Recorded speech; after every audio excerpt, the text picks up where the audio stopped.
The following program is brought to you free of charge by the sponsorship of Novus Ordo Watch. See for yourself that the Church of the Second Vatican Council is not in fact the Catholic Church of the ages. Go to novusordowatch.org.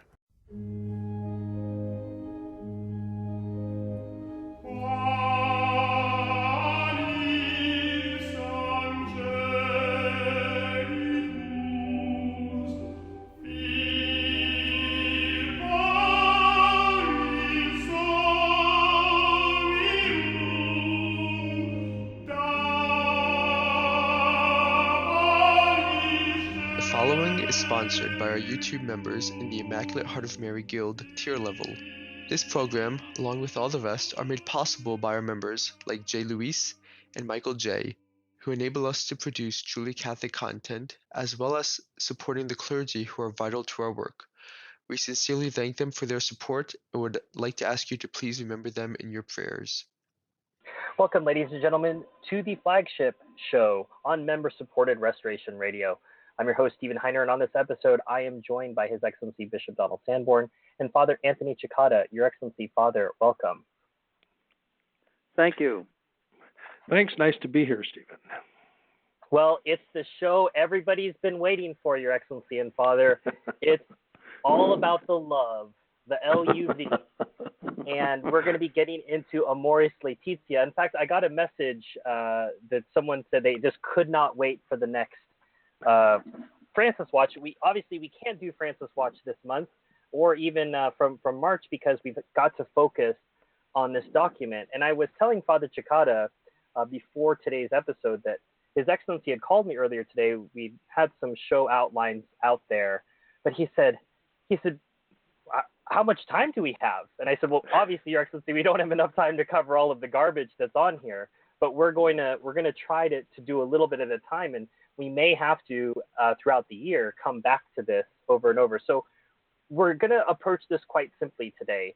We're going to look at chapter 8, which even Francis says in the document is going to be the difficult chapter, and then we're going to then walk through different reactions from everyone from the New York Times to people like Sandro Magister to Roberto De Mattei. Everyone we've heard on Francis Watch for the last 2 years will be commenting on this document, which everybody has been waiting for pretty much since this whole synodal exercise began. But before we get into that, I guess, Your Excellency and Father, I'd like some first impressions. Both, how much of it did you have a chance to read? And what was your impression? I mean, we've had all this preparation to read Francis's garbage, but I have to say, even reading it, I was taken aback. After all this time I've spent analyzing him, it's still terrible. So, Your Excellency, what were your first impressions? Well, fortunately, I have a staff, and I divided it up among the staff, priests and seminarians, and 5 of them, actually. And they all took a part, and they all went through it and highlighted all of the salient quotations. So I have really seen the whole thing and everything that really is pertinent. And my reaction, a couple of things. One is that I think it's an insult, that it's an insult to people's intelligences, because this is clearly a document that is approving of fornication and adultery, and it is all couched in language that would avoid, which would convince the average person that nothing has really been changed. But it's all in code, and everyone knows what he's talking about, and it is really an insulting way to put it. Why doesn't he just say that we're going to approve of adulterous unions and of fornicators? Why doesn't he just come out and say it? So, I think to put it in this way, this 250 pages, is insulting, number one. Number two, it is loaded with error and even heresy, but it'll take a long time to analyze this document. We may not even get into the heresies, condemned doctrines and all sorts of things. It is an approval, a wholesale approval of fornication and adultery It is naturalistic. Anytime anything is wrong, it's because it's against human dignity, or it's against love, or it's against some sort of development that you're supposed to have. Nowhere, or very, very seldom, is there anything about the law of God. So, it's a naturalistic document that is just a license to fornicate and to commit adultery. Well, Father Cekada, ugly, ugly words like adultery and fornication. I hope you have some prettier things to say. Negative theology, definitely. Negative theology. Rigid. Unfortunately, I don't have a staff here to analyze the document. I mean, I could have given it to the kindergartners and see what they come up with. But maybe it would have made more sense to them. But the trying to slog through this stuff is really an exercise to sit down and try to do it. And I did. I tried to do it.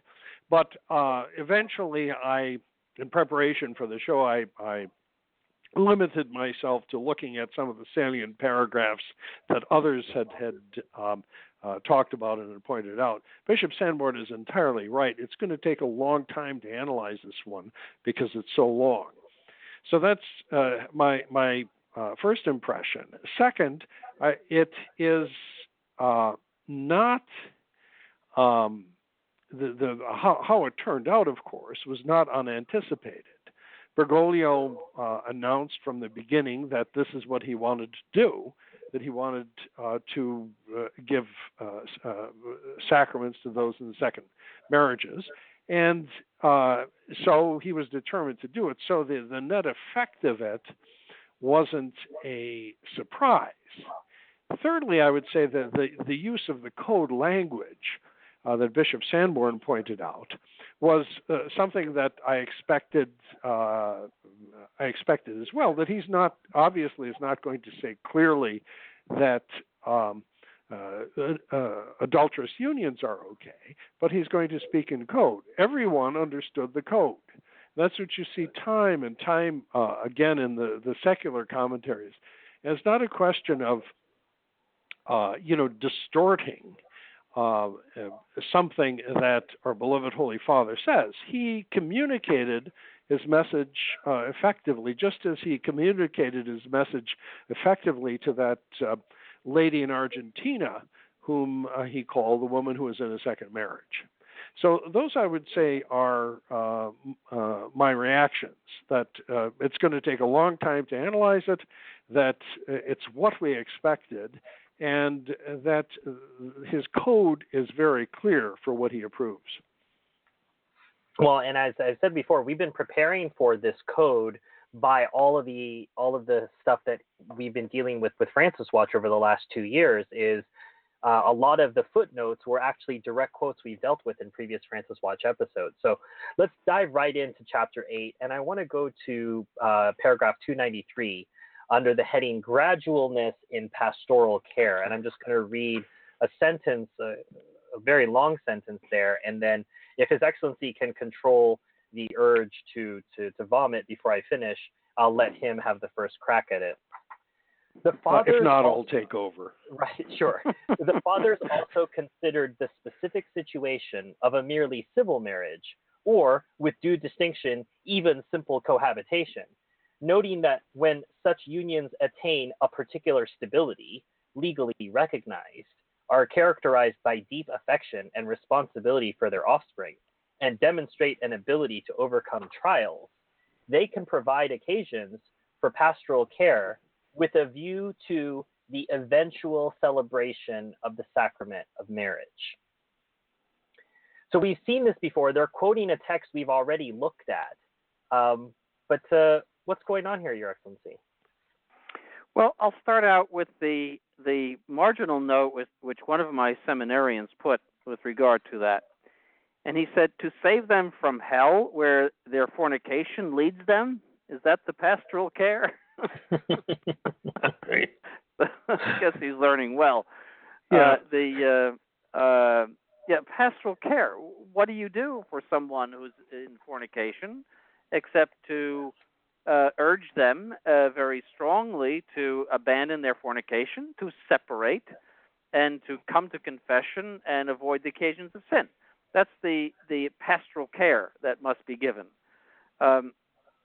This means that you are well, I don't know what it means, but there's nothing else to say to them.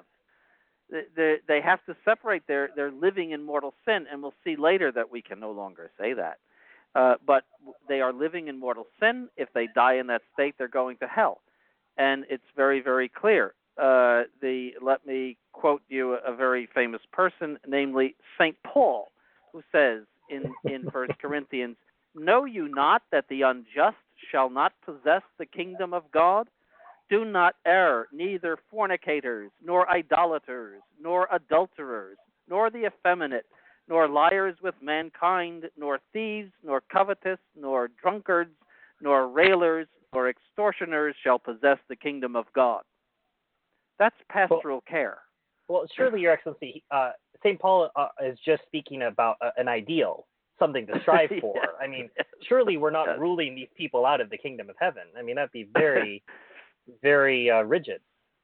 No, well, it's always to be remembered that Bergoglio says that there is no hell because if you're bad, you just get annihilated. So there's no hell. We're all going to heaven as long as we're nice, good people, and we're hoping and striving. So this just means that the priest comes around and says, "How are you doing?" And it'd be good if you got married someday. That's what is implied here. Yeah, he's presenting it as if there's some merit actually to what they're doing. Yeah, that was comes one out of my later. impressions. Yeah, and it's something about giving their gift to God. Yeah. How can you say something like that? We'll see that a little later. Well, speaking so a little later in the next paragraph, at the bottom of paragraph 294, right above paragraph 295, we see he continues this train of thought. Whatever the case, all these situations, and he listed some other situations above, all these situations require a constructive response, seeking to transform them into opportunities that can lead to the full reality of marriage and family in conformity with the gospel. These couples need to be welcomed and guided patiently and discreetly. That is how Jesus treated the Samaritan woman. He addressed her desire for true love in order to free her from the darkness in her life and to bring her to the full joy of the gospel. Now, Your Excellency, Father, I don't need to tell you about that gospel. It's one of the most well-known gospels. But as I remember correctly, our Lord, it was out in public, so it couldn't have been that discreet. And he reminded her that the man that she was with was not her husband. Yes, he said, "You have 5 husbands, and the one you're with now is not your husband." That's what he said to the Samaritan woman. And that's not very welcoming. No, it isn't.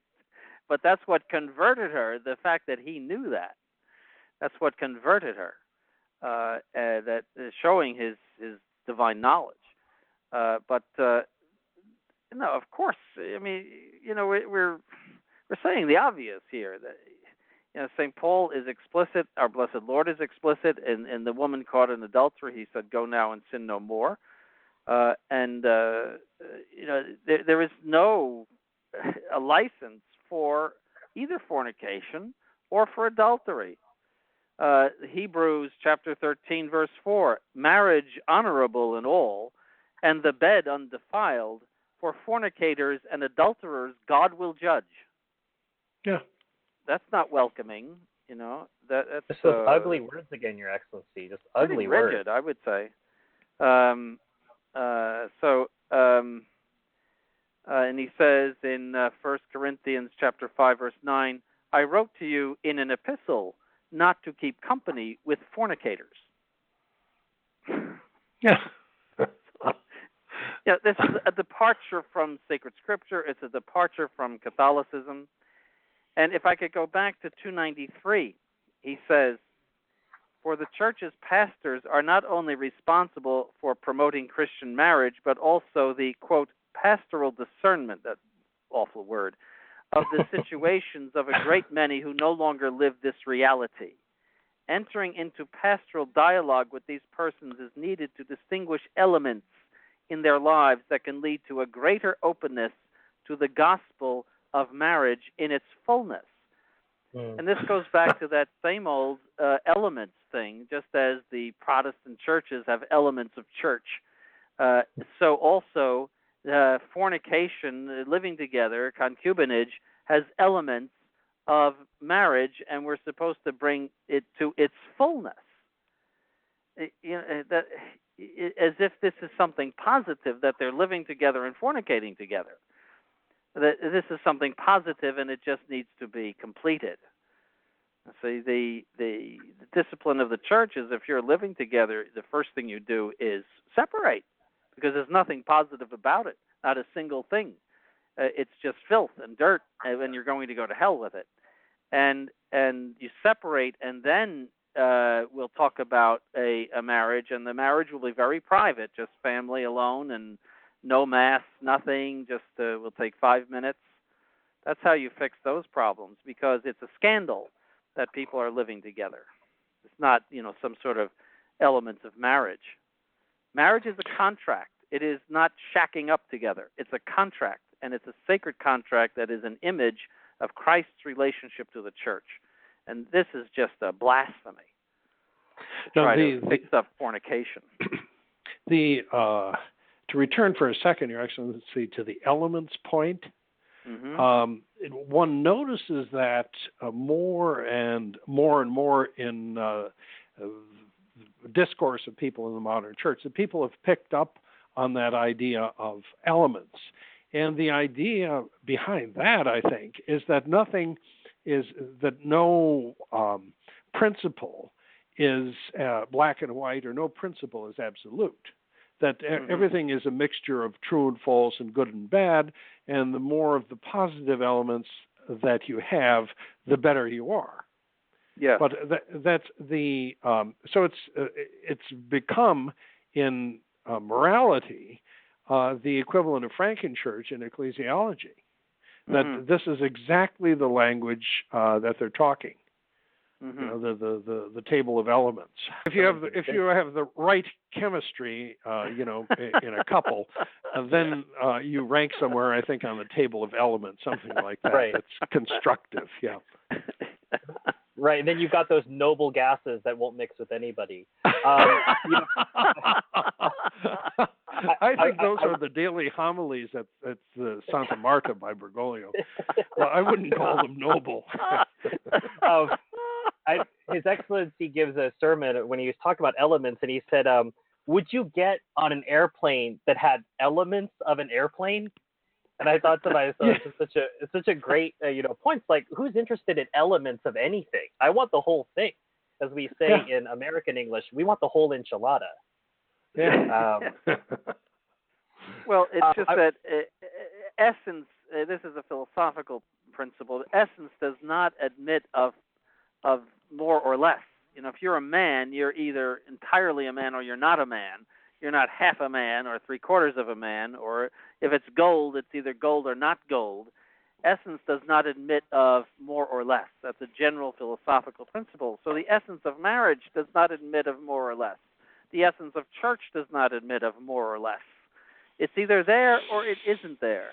Very black and white. Very black and white, Your Excellency. It requires integrity, just as all of the, getting back to chemistry and gases and whatnot, there has to be the chemistry has to be integral. If it's missing one proton or something, you don't have gold, it does not admit of more or less, and so also marriage does not admit of more or less. You're speaking about a regular situation, Your Excellency. You're speaking about a regular situation. As paragraph 296, the header says the discernment of quote unquote irregular situations. You're not being sensitive to that, Your Excellency. And in fact, It says in this paragraph, the way of the church is not to condemn anyone forever. It is to pour out the balm of God's mercy on all those who ask for it with a sincere heart.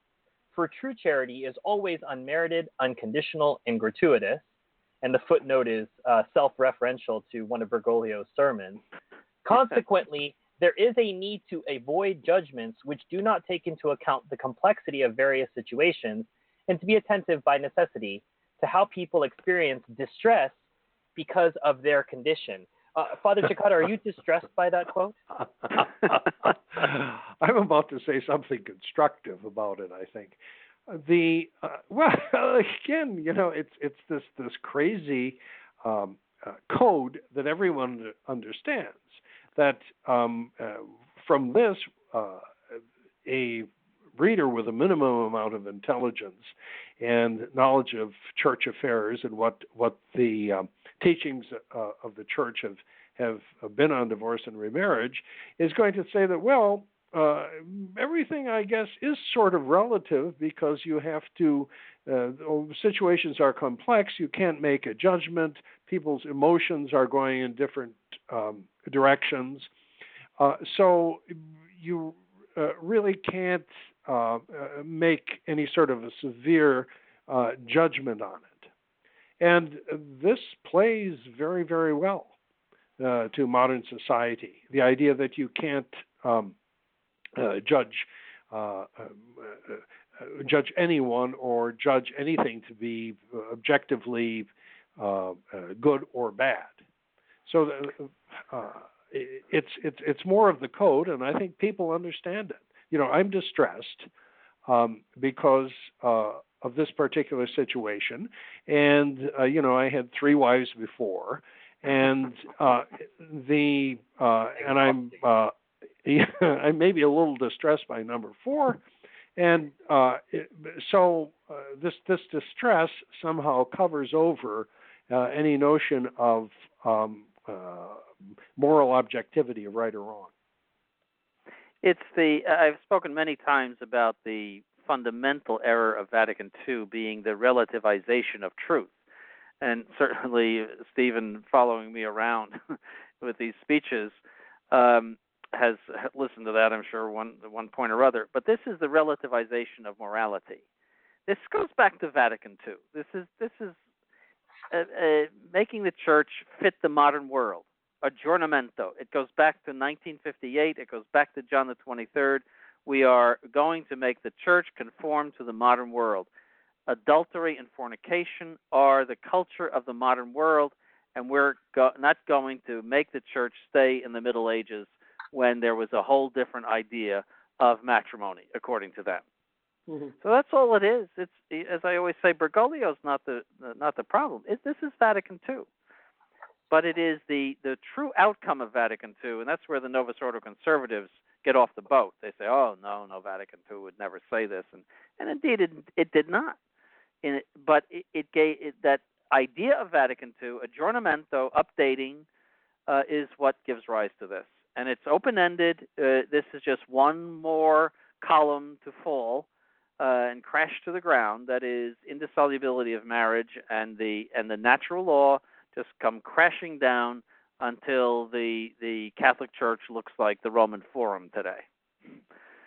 The one other thing that I would say is that it seems the only takeaway that people had from this, the only major takeaway, is that it's okay to give sacraments to the divorced and remarried. Mm-hmm. That's the dominating motive of virtually all the publicity on it. And no one is going to take seriously, the other nonsense that he throws in to cover this. And I don't think that, he really intended anyone to take the rest of it seriously. It was just a camouflage for that one major point, that sacraments for those who objectively are living in adultery is fine, and the church is changing her teaching on that. Mm-hmm. That's what it is. Well, in paragraph 297, we are told that no one can be condemned forever because that is not the logic of the gospel. Well, does he have a chapter and verse for that? Because I have a few that say a little different. Would you care to share those with us, Your Excellency? Well, the dividing of the sheep and the goats, for example, and telling the goats that they have to go to endure the flames that were prepared for the devil. Yeah. I would say that's pretty negative. And those who do not believe shall be condemned. That's in St. Mark, after he tells them to preach the gospel to all nations. But of course, according to Bergoglio, preaching the gospel to all nations is solemn nonsense. That's proselytism is solemn nonsense. So I guess we have to take that out of the book too. But the gospel and the epistles are full of condemnation. They're full of condemnation, and that's the beauty of the Catholic faith, that it is black and white. You know exactly what road leads to heaven and what road leads to hell. This is, where does he get this? This is nonsense. Not even solemn. So. Yes, and also sure, anyone can repent, but you have to come on your knees, go to confession, say that you will avoid the occasions of sin, which means giving up Fifi and living in the same apartment with Fifi. Maybe not even seeing each other, because it's an occasion of sin, maybe even to see each other. Usually that's what the priest prescribes. You have to separate. I mean, this is a very dangerous situation, and you're sinning by it. And then that's how you avoid being condemned forever. So yes, the door is always open to anyone who has committed any sin at all, anything in the book. The door is always open, but you have to be truly penitent with purpose of amendment, which means you have to give up, in this case, your fornication. One of the quotes that the conservatives have been bandying about as a sort of victory quote is laid just a sentence beyond what I just read, and it says, naturally, if someone flaunts an objective sin as if it were part of the Christian ideal, or wants to impose something other than what the church teaches, he or she can in no way presume to teach or preach to others. This is a case of something which separates from the community. Such a person needs to listen once more to the gospel message and its call to conversion. But like all Vatican II speak, we have this followed directly by this. Yet even for that person, there can be some way of taking part in the life of community, whether in social service, prayer meetings, or another way that his or her own initiative, together with the discernment of the parish priest, may suggest. Father Cekada, maybe they could sing in the choir. Yes. Take up the collection. Yeah, take up the collection. Take up the gifts. These are people who repudiate the teaching of the church. These are people who say, I don't care if the church, I don't care about adultery. I don't care if I'm in a second or third marriage. Who cares? That's what they describe first, but these people can still be integrated into the parish. They could be like Ms. Gauleiter, as Father Cekada's Ms. Gauleiter in his book, who leads the liturgical commission or something like that. You don't have to totally exclude them. They could arrange for the balloon masses and the clown masses and things like that. And they might be very, very talented with regard to those things. Well, they could start helmet seminars. But I mean, there's whole portions that they could get into. Yes. How to get an annulment in 3 weeks or fewer. Or the best way to go through a divorce, for example. That sure. They would be experts in that. They could say how to avoid big lawsuits and try to work out divorce and do divorce counseling. That would be very good. I'm being facetious, of course, but you skip something in that paragraph. If I may go back, after no one's condemned forever, the next sentence says, listen to this, here I am not speaking only of the divorced and remarried, but of everyone, in whatever situation they find themselves. You know what that means? Man. Yep. Yes. My good seminarian has that highlighted in yellow. That means homosexuals. I mean, that really opens the door to every kind of bestiality, incest, everything. Everyone in whatever situation they find themselves, So that's what we're talking about here. That's a very, very broad and open door. And the commentators picked up on this as well. that particular phrase, that is the consequence of it. That's what it leads to, an opening to, well, you name it, whatever is against the Sixth and Ninth Commandments. Mm-hmm. Mm-hmm. Now, this is a trashing of the Sixth and Ninth Commandment. That's all it is. Well, speaking of those commandments in particular, Your Excellency, in paragraph 298, there is a footnote, and it's footnote number 329. There's a quotation. There's a quotation from JP2's Familiaris Consortio, which I feel certain we must have addressed on Francis Watch, but I was just shocked in reading it. They're speaking about people who are living together as brothers and sisters. It says, in such situations, many people, knowing and accepting the possibility of living as brothers and sisters, which the Church offers them, point out that if certain expressions of intimacy are lacking, it often happens that faithfulness is endangered and the good of the children suffers. So let me get this straight. Doing what the Church teaches endangers fidelity and it causes the children to suffer. You're going to have to help me with this one, Father. I don't know what's going on. Yeah. Well, the idea is if the parents are not having relations, how this affects the children. Yes, and this is seems to say that somehow they're suffering. Are they listening at the door? What's going on? And but the idea is that something like this is so absurd, but even though on the face of it, it's absurd, it's a code. And the code that he's conveying, which people pick up, is that, well, you have to have these certain expressions of intimacy, because otherwise a harm somehow will result from it. So that there's no question, really, of parents with children who realize the sinfulness of their own behavior would resolve to, live as brother and sister and refrain from marital intercourse. There's no question of that, because the opposite now seems to be presented as a positive value. Mm-hmm. So once again, the code wins. Mm-hmm. Well, and Father, it's not just a code for those people who want to engage in that behavior, but I have to think, what a slap in the face to the Novus Ordos who are trying to do the right thing. They're being told that they're endangering the children. Mm-hmm. Yes, and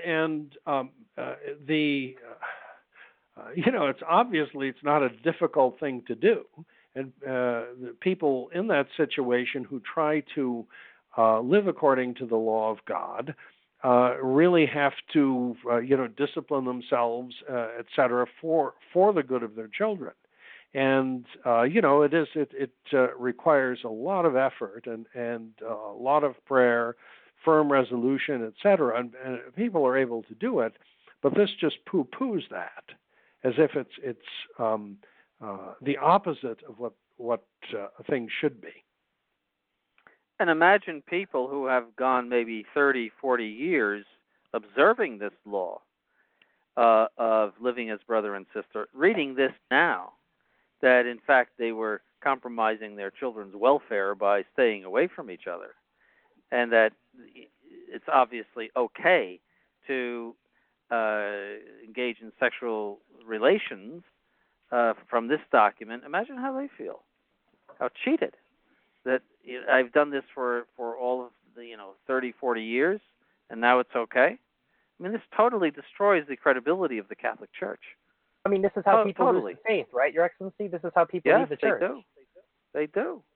Because continuity is everything for the Catholic Church. If it doesn't have continuity, it doesn't have a connection to our Lord and the Apostles. If it loses that connection with our Lord and the Apostles, it is a bogus church.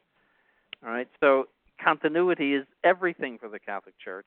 This is not continuity, and because the Church cannot defect, we have to put the defection on where it really and truly lies, and that is in Bergoglio, who is not a Catholic. I don't think he believes in God. I think he's an atheist. I think he's a communist atheist. That's my opinion about him. But he is destroying the Catholic Church by destroying its continuity. And they're going to reap the effects of this in the long term. Could I, in that paragraph, 298, at the beginning, the divorced who have entered a new union, for example, notice how they say that, can find themselves in a variety of situations, there's some code, which should not be pigeonholed or fit into overly rigid classifications, leaving no room for a suitable personal and pastoral discernment. That I'd like to see how many times that word comes up. It is the hocus pocus of the Novus Ordo. Yes. It is discernment, like it's some sort of like he waves a wand over you or something like that. There's discernment. It's like crystal ball. What is discernment? What principles what are you discerning? What are the principles of the discernment? But that word is used for really everything to destroy the commandments of God. Discernment means I'm going to let you off the hook of the commandments of God. That's what it means for anyone who's reading this. You know, we should do a glossary of terms for this thing. You know, where you see discernment, read fornication. Right. Well, overly rigid classifications like "Are you married or not?" You know, right. Very, very rigid. Do you have elements of marriage? Mm-hmm. And also this wonderful sentence: the Church acknowledges situations, quote, where for serious reasons such as the children's upbringing, a man and woman cannot satisfy the obligation to separate. And then you've got the footnote that we just talked about, that they can engage in sexual intercourse lest they harm the children. It's for really the kids. a very it's for the good of the wicked document. So it gives you, by the juxtaposition of this nonsense, it gives you the clear conclusion that he obviously wants. Mm-hmm. You know, that this is something entirely permissible. Also, the primacy of conscience over law, quote, those who have entered into a second union for the sake of the children's upbringing and are sometimes subjectively certain in conscience that their previous and irreparably broken marriage had never been valid.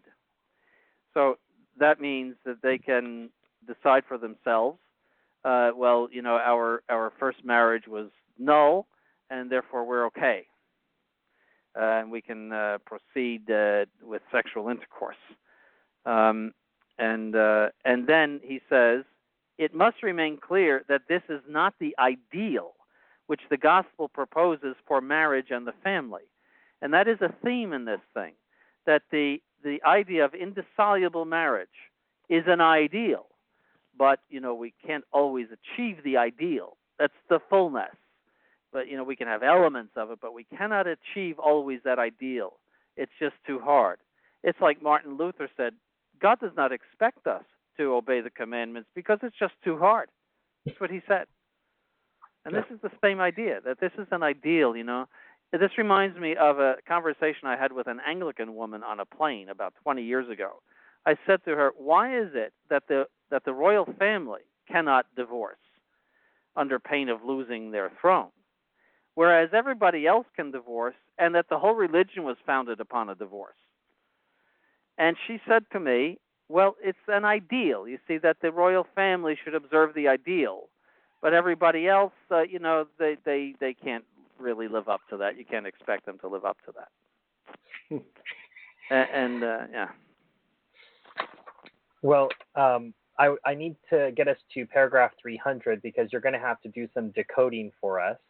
I think the language feels technical, but I think it's clear we're seeing the same theme over and over again. This is a more clerical conclusion.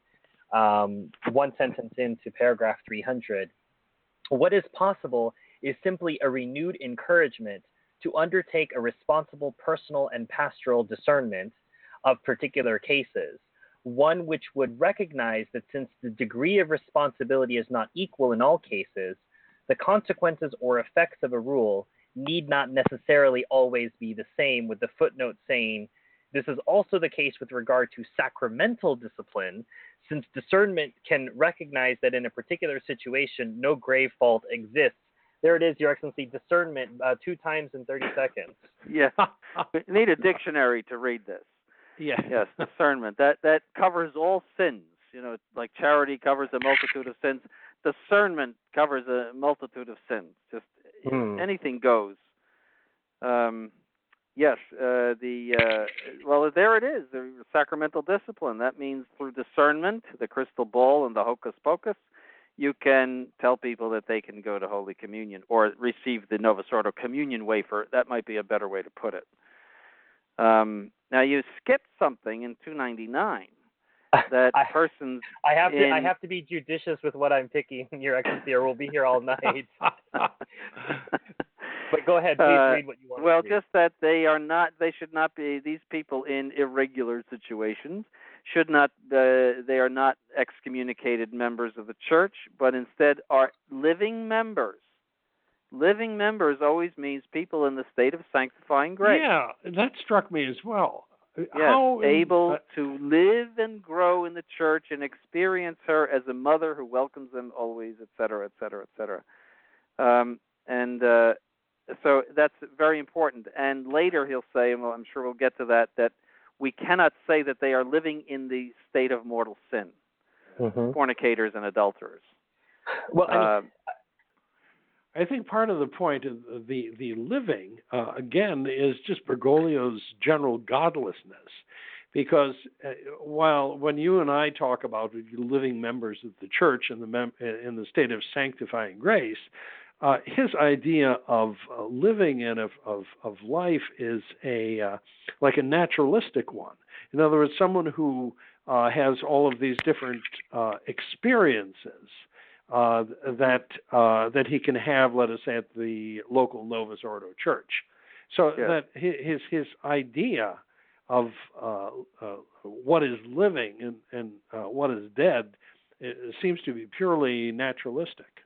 Mm-hmm. Yes, but still, though, he uses the term mortal sin later on, which is unusual for them.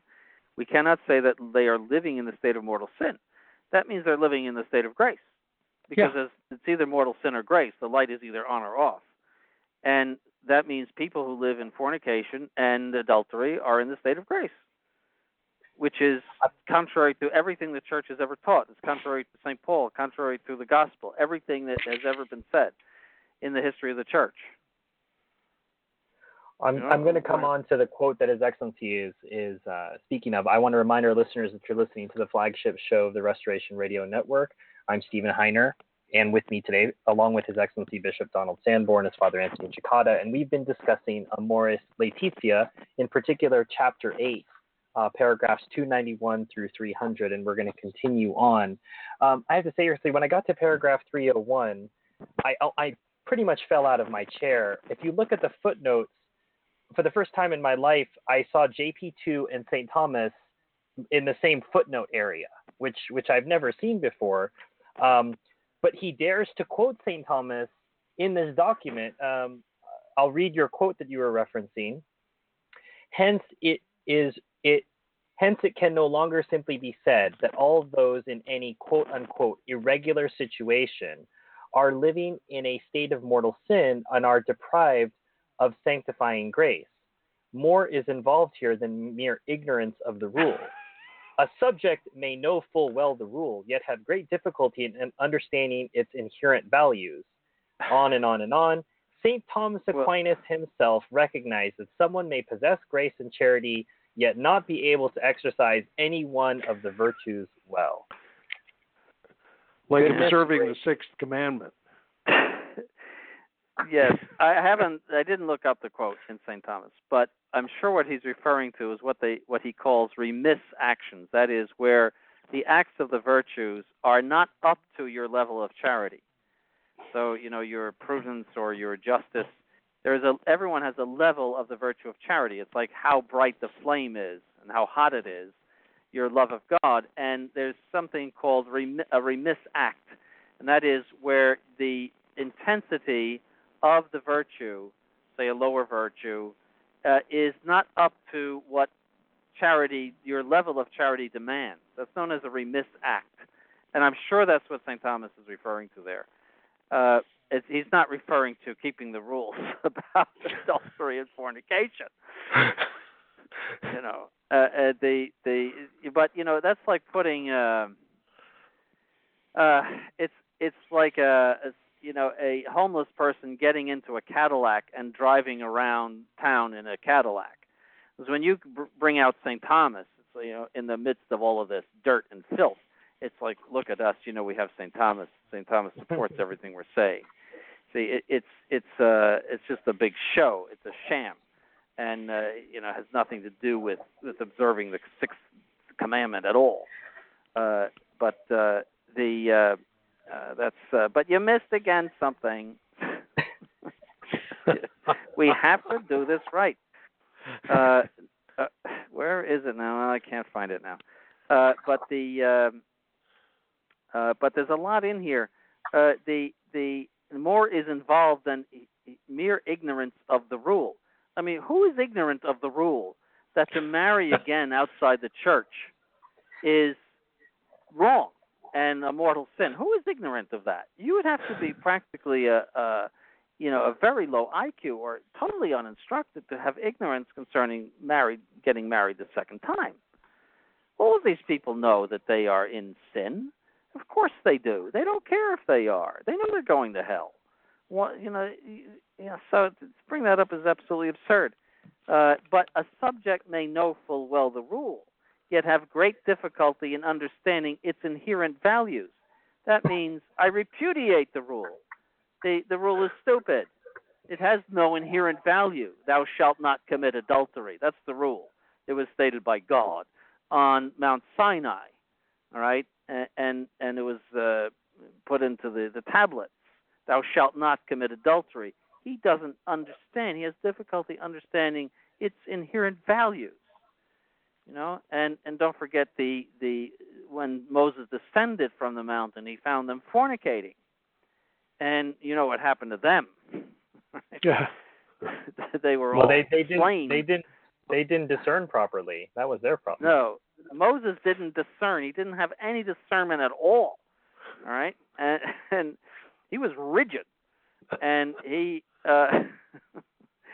so at the command of God, he slew them all, 23,000 in one day, for their idolatry and their fornication.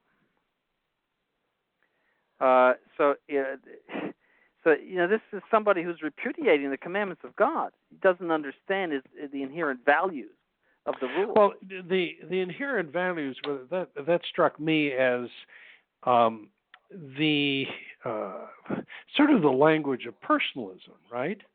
In other words, how the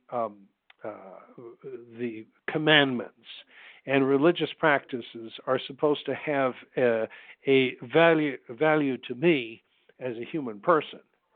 Okay, so it's not so much that it's anything objective, but it's what the commandments do for me. And if I don't understand what the sixth commandment does for me, or if it doesn't appeal to me personally, then it doesn't have an inherent value. So we're back to personalism. It continues, or be in a concrete situation, adultery or fornication, which does not allow him or her to act differently and decide otherwise without further sin. That means that, I'm here, we're living together, and we're both sharing the same apartment, and we have financial commitments, so it doesn't allow me to do anything else but commit more sin. This is a destruction of the natural law. The natural law, by its very nature, is something that does not admit exception in any case, and there is no serious reason or excusing cause that would permit you to violate the natural law. Every student of moral theology knows that. And so, for example, lying is against the natural law. There is no reason why you can tell a lie. There is no excusing cause, despite whatever you want to tell the teacher when you don't have your homework. There is no excusing cause for lying, and the same is true of everything that concerns sexual morality and marriage. It's all under the natural law and also the divine law, but natural law. The indissolubility of marriage is not only a divine law or a church law; it is natural law, and therefore this goes against. It overthrows all of Catholic moral theology. That's what it does. So I'll let you continue. I know you don't have a seminarian, so that's why No, I have the seminarians, but I've got to make it through, all of these paragraphs, because in the second half of our show, we're going to get to the commentary. So I know that whenever I'm picking a quote, I'm going past 2 or 3 things that I know you'd like to hold him to account for, but we have to be conscious of the time we have. So the next 2 things I want to talk about: the end of paragraph 302, right before paragraph 303, and the beginning of paragraph 305. So the end of paragraph 302. He says, on the basis of these convictions, I consider very fitting what many synod fathers wanted to affirm. Under certain circumstances, people find it very difficult to act differently. Therefore, while upholding a general rule, it is necessary to recognize that responsibility with respect to certain actions or decisions is not the same in all cases. Pastoral discernment, while taking into account a person's properly formed conscience, must take responsibility for these situations. Even the consequences of actions taken are not necessarily the same in all cases. This theme continues at the top of paragraph 305. He says, for this reason, a pastor cannot feel that it is enough simply to apply moral laws to those living in irregular situations as if they were stones to throw at people's lives. Where have we heard that before? Yes, you can tell who wrote this. That one paragraph in 302, which under certain circumstances, etc., that is a masterpiece of code, saying that when it's too difficult for them to split up, which is true, for them in nearly all cases, they have to make payments on the boat. How can they split up? Because there's a 2-income, situation here. How can they split up? That the pastor has to take all of this into consideration. It is a masterpiece of doublespeak and of code to say that you give them a blessing to continue in their fornication or in their adultery, and because it's not the same in all cases. And then, yes, going to 305, that to apply to them the moral law is to throw stones at them. Why do we have a moral law then? To apply, you could apply that to any law. That to enforce the law is to throw stones at people. Mm-hmm. Well, why not just do away with the law altogether? Then we don't have to throw any stones at anybody. Well, the other thing that struck me about that passage is it's situation ethics. It's the stuff that was so popular in the 60s. Was it Joseph Fuchs or something like that? And the idea of the situational morality, that you have to look at every situation, all the circumstances, etc., and that there is no general rule to apply to every situation that you come across. So in effect, you make up your own moral rules based about how to act based on the situation.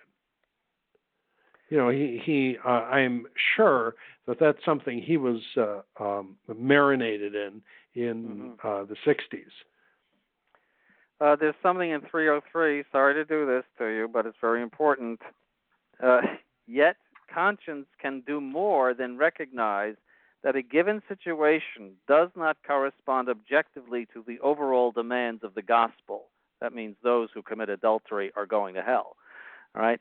It can also, conscience, that is, can also recognize with sincerity and honesty what is for now, what for now is the most generous response which can be given to God. In other words, I can't separate from my phony spouse, so the most generous thing I can do is stay with my phony spouse and be faithful to the phony spouse. That's my best response that I can give to God right now. And it goes on, and come to see with a certain moral security, that it is what God himself is asking amid the concrete complexity of one's limits, while yet not fully the objective ideal. That's nearly blasphemous, isn't it? It is. Yeah.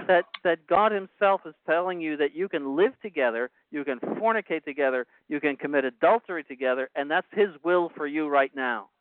That you are fulfilling the law of God, the will of God, which, as St. Thomas says, is to be meritorious. Every time you do the will of God, you do something meritorious. That is the will of God for you now, that you would engage in adulterous union and sexual relations. That is blasphemy. And cries to heaven for vengeance. It is blasphemy. Yeah. The idea that there's a certain moral security to it. Yes, moral security. I mean, the statement is so outrageous. Yes, that I can decide, we can't, because we have the payments on the boat to make, we can't really split up. So I have moral security that this is what God wants for me right now, and this is my best response to him. It's the most generous response. I was thinking, if we applied this to the Old Testament, you're actually, if it asks for 2 doves, you just bring 1 dove and see what happens, right? That's the most generous response. I'm going to put 1 dove up at the altar and see where the fire strikes, Well, I think we should get Henry and Anne involved, too. Henry VIII and Anne Boleyn, that their best, this is their best response to God. Their most generous response. Their most generous response to God. And they have moral security that this is what God wants for them, despite what the Pope says, until it comes around to chopping her head off. Well, His most generous Majesty, then, Your Excellency. I wanted you had said, both you and Father had alluded to the fact that the situation ethics essentially erodes the concept of sin, and we can see this later in paragraph 305. It says, because of forms of conditioning and mitigating factors, it is possible that in an objective situation of sin, which may not be subjectively culpable or fully such, a person can be living in God's grace, can love, and can also grow in the life of grace and charity while receiving the church's help to this end. Discernment must help to find possible ways of responding to God and growing in the midst of limits. By thinking that everything is black and white, we sometimes close off the way of grace and of growth and discourage paths of sanctification which give glory to God. And the footnote to this says, in certain cases, this can include the help of the sacraments. Hence, I want to remind priests that the confessional must not be a torture chamber, but rather an encounter with the Lord's mercy.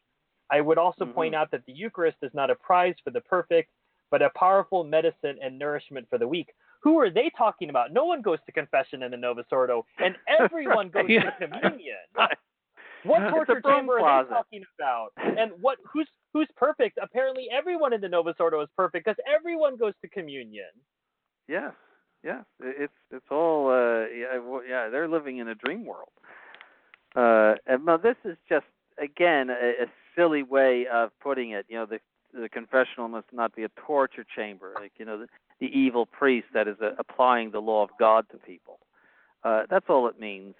And the Eucharist is not a prize for the perfect, as if you see that's a false premise right away. That the Eucharist that we're saying, the Catholics are saying you have to be perfect in order to receive the Eucharist. No, you have to be in the state of sanctifying grace. I mean, we're not saying that you, like Jansenists, you have to be in a state of perfection. But that's the false. He throws out that red herring. But it's powerful medicine and nourishment for the weak. Of course, that is true, as long as they're in the state of grace, as long as they have split up from their phony spouses. Yes, it is, and they can get the grace to stay away from their phony spouses by receiving communion frequently. But otherwise, as St. Paul says, it's you eat and drink unto your own condemnation. Yes. If you're, but he gives Well, that's an ideal. Sorry. Again, Father, you're speaking of an ideal. Oh, that's right. But he gives a whole, in a different, I won't go back to it, but he gives a whole different interpretation of that verse. But we won't go into that now. Well, good. The last thing that we're going to talk about today is in paragraph 312. Again, I know I'm skipping over things His Excellency would like to do, but we've got to get to the second half of today's episode. So in paragraph 312... You're turning this episode into a torture chamber for the bishop. Yes. I have all sorts of underlinings here that are very important. This offers us a framework and a setting which help us avoid a cold bureaucratic morality in dealing with more sensitive issues. And the footnote in here, because out of a certain scrupulosity, concealed beneath a zeal for fidelity to the truth, what a terrible thing, some priests demand of penitents a purpose of amendment so lacking in nuance that it causes mercy to be obscured by the pursuit of a supposedly pure justice. For this reason, it is helpful to recall the teaching of Saint John Paul II, who stated that the possibility of a new fall should not prejudice the authenticity of the resolution. Oh, there are so many things messed up in that. Well, I'll let you go first, Father. Where do you begin? Yeah, the idea of demanding a firm purpose of amendment from someone, that this is cruel or somehow lacking in nuance, is absolutely insane. And it's the purpose of amendment that is necessary for the sacrament, as it were, to work.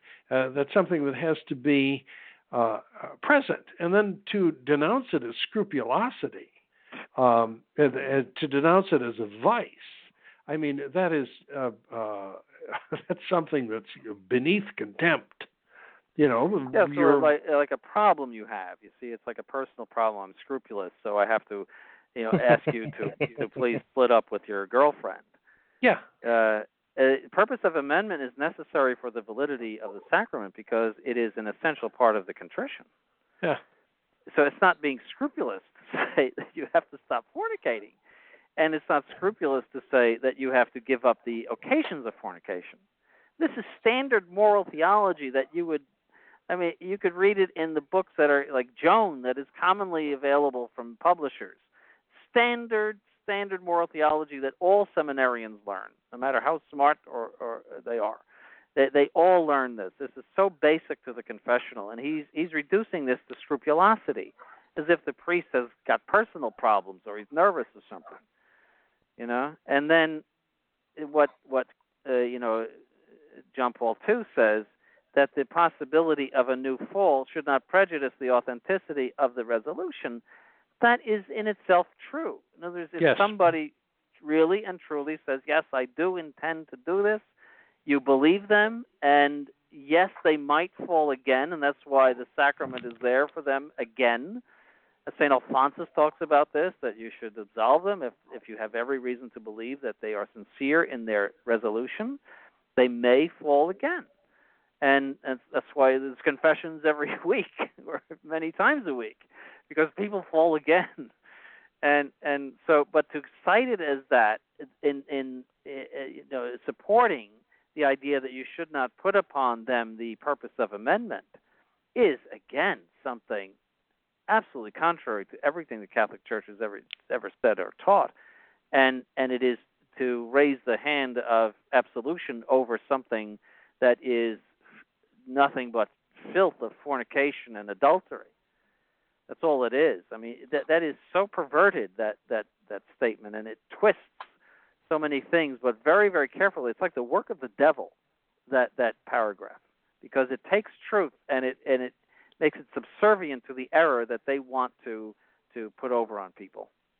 Yeah, it shifts the problem to the priest, and by portraying him as scrupulous, and not only that, by being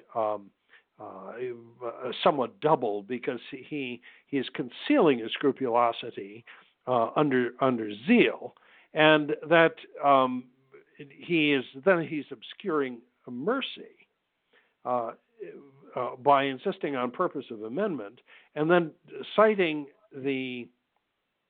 what is in and of itself, as Bishop Sanborn said, the possibility of new fall should not prejudice the authenticity of the resolution.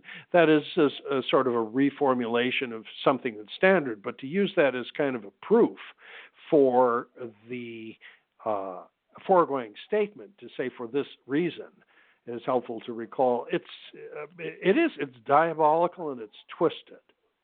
Mm-hmm.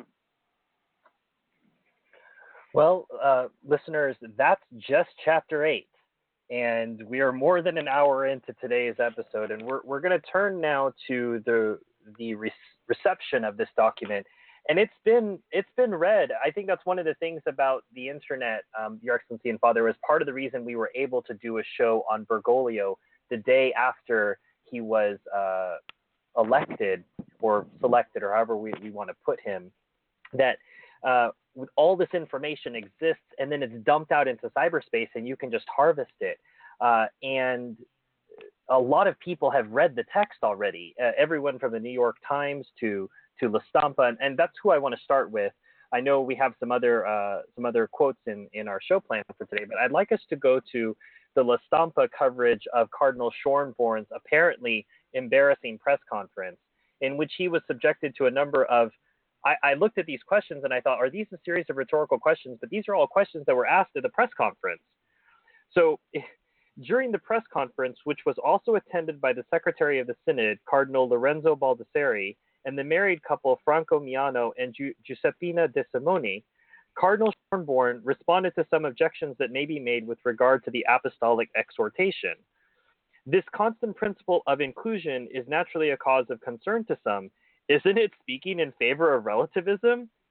Doesn't the constantly mentioned concept of mercy become permissivism? Where is the clarity question, with right? Yeah, these are questions. Okay. These are all. It seems like these are all rhetorical questions. Where is Sounds the like clarity? questions we would ask. Right. Yeah. These are from the reporters. Where is the clarity with regard to limits that are not to be exceeded and situations that should objectively be defined as irregular, sinful? Does this exhortation not favor a sort of laxism and everything goes sort of attitude? Isn't Jesus' mercy often a firm and demanding mercy? These are from the reporters. The cardinal went through a number of passages in Francis's text and highlighted the quote-unquote typically Ignatian approach of the Pope, who is an expert pedagogue, as well as the reference to St. Thomas Aquinas, who attributes such an important role to passions, while modern morality is often Puritan, discredits or neglects them. It is here that the title of the Pope's exhortation finds its fullest appreciation, Amoris Laetitia. According to Schornborn, this entire document is profoundly Thomistic. I can systematically prove this. Oh, gosh. Oh. This is the thing, Your Excellency. You've been pointing out, and Father has, throughout today, just in chapter 8, that it's here for anyone who of average intelligence can read. Permission is being given, and then this press conference from reporters who've read this, they can read it too, and they're asking all of these relevant questions. Isn't Jesus' mercy often a firm and demanding mercy? This is from a reporter. Yeah, that's why I say it's an insult. I mean, they picked up immediately on the fact that it's all in code and it's all talking around the central elephant in the room, and everybody knows what he means, but he's not stating it. And it is insulting to people to put out something like this, among other things. Also, mostly insulting to God. But yes, they hit on the yes, because they want answers. They don't want gobbledygook. They want answers. What about this? What about that? As everybody does. They go straight for the meat of the thing. They don't want to just reproduce these stupid paragraphs that say nothing, except in code. Everybody knows what they mean. The next reaction I want to look at is from America Magazine, and it's an article titled "Top 10 Takeaways from Amoris Laetitia" by James Martin, S.J. Well, he's sort of the media Jesuit. You run into him writing about an awful lot of things. He's a very visible character. Well, and for those who might not know, Father, can you tell people what America Magazine is in relation to the Jesuits and Orthodoxy? Well, well, I think the talk about difficulty is with the oxymoron. Sentence. It's the national magazine, a national, supposedly religious magazine run by the Jesuits, and it existed before the council as a Jesuit publication that was more popular. It wasn't a theological journal or anything like that. And after Vatican II, it became one of the most liberal publications, we could say, along with the National Catholic Reporter in the United States, that all sorts of crazy things appeared in it. So, and that has continued.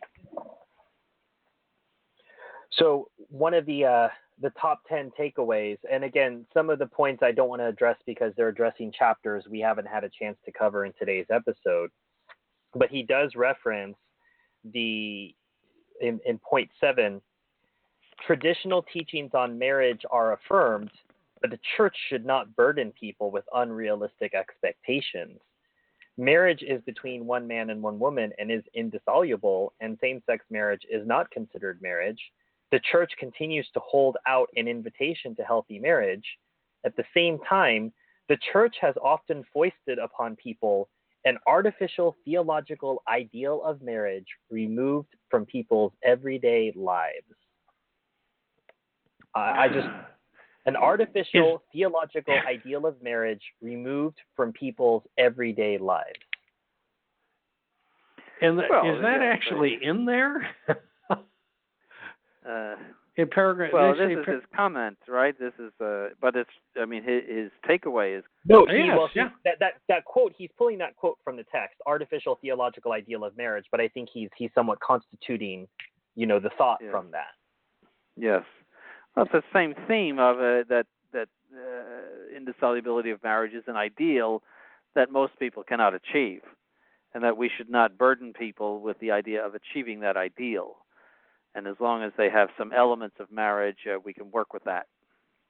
Yeah, in fact, the document itself in 36 says, at times we have also proposed a far too abstract and almost artificial theological ideal of marriage, far removed from the concrete situations and practical possibilities of real families.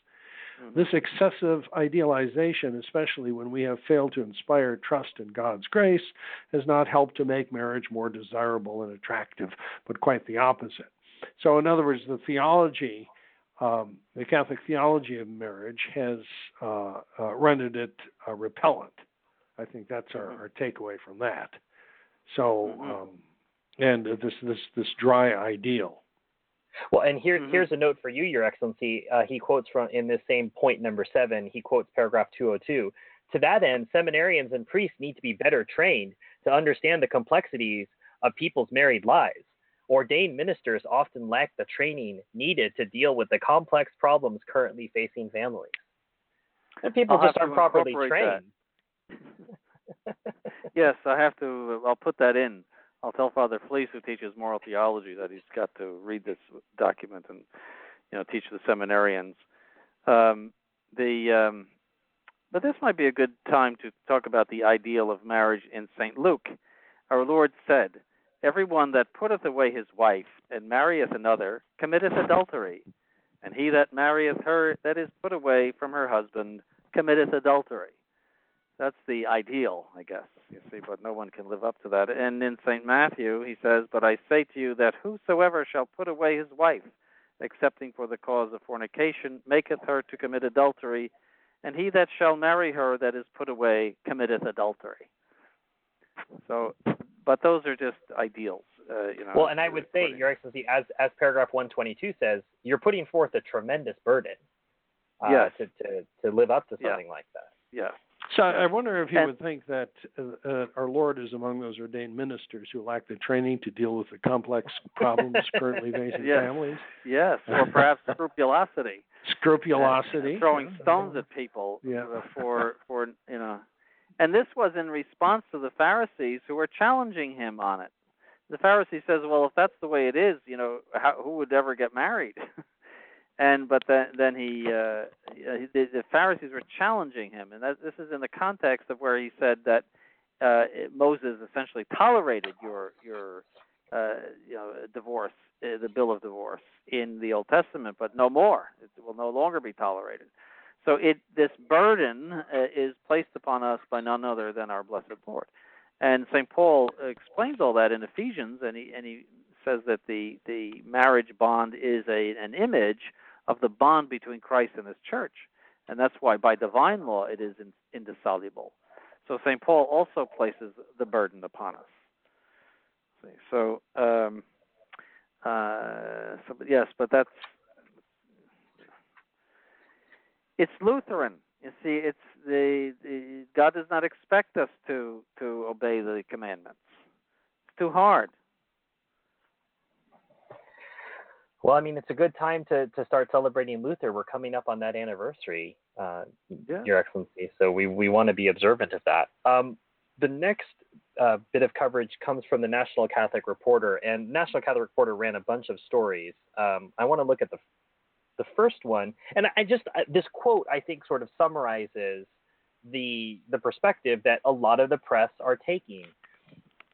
And it says, in a radical departure from recent pastoral practice, Pope Francis has asked the world's Catholic clergy to let their lives become, quote unquote, wonderfully complicated by embracing God's grace at work in the difficult and sometimes unconventional situations families and marriages face, even at risk of obscuring doctrinal norms. So doctrine now becomes a norm. And we can see that right here in this tight sentence. We can see this is how people are reading this document. Mm-hmm. Yes, we have to become complicated. That means we have to obscure the doctrine, obscure the moral law, in order to permit people to commit fornication and adultery. That's the translation of that. And that's under the title of complication, to be wonderfully complicated. I mean, who are they trying to kid? Yeah. But it's the National Catholic Reporter, as you say, nailed it in a sentence. What's going on here, and at the risk of obscuring doctrinal norms, not merely at the risk, but with the full expectation of obscuring doctrinal norms. Yes. Yes. The next National Catholic Reporter story, the third one in our sequence, is called Francis Challenges the Church. Francis challenges the church. And the quote is, some on the left will complain that he did not change the rules, but Pope Francis is calling for something more radical than changing from rigid conservative rules to lax liberal ones. Goes on, Pope Francis is proposing a model of church leadership and pastoral activity that is modeled on Jesus, who was not afraid to reach out to sinners and the lost, to engage them as people in the often fraught circumstances of their lives. Francis is calling the church to a deeper conversion than a mere change in the rules. And I think they're onto something there, something much deeper than a mere change in the rules. He's right, or whoever this person is right. Tenement of rules in general. It puts conscience over law, essentially. That's Protestant, right down to the bone marrow. That is Protestant, to put conscience over law. That your conscience concerning your situation outweighs the objective law. Correctly perceives that this document was intended to be and is a giant shift of perspective, that he's taking an idea when it comes to rules and doctrine and the objective moral law that many people on the so-called left in the Novus Ordo Church had, and that conservatives, the maybe 20% or left, rejected. And he's taking this and now he's universalizing it through this particular document. So it's a whole shift of perspective that he's going for universally.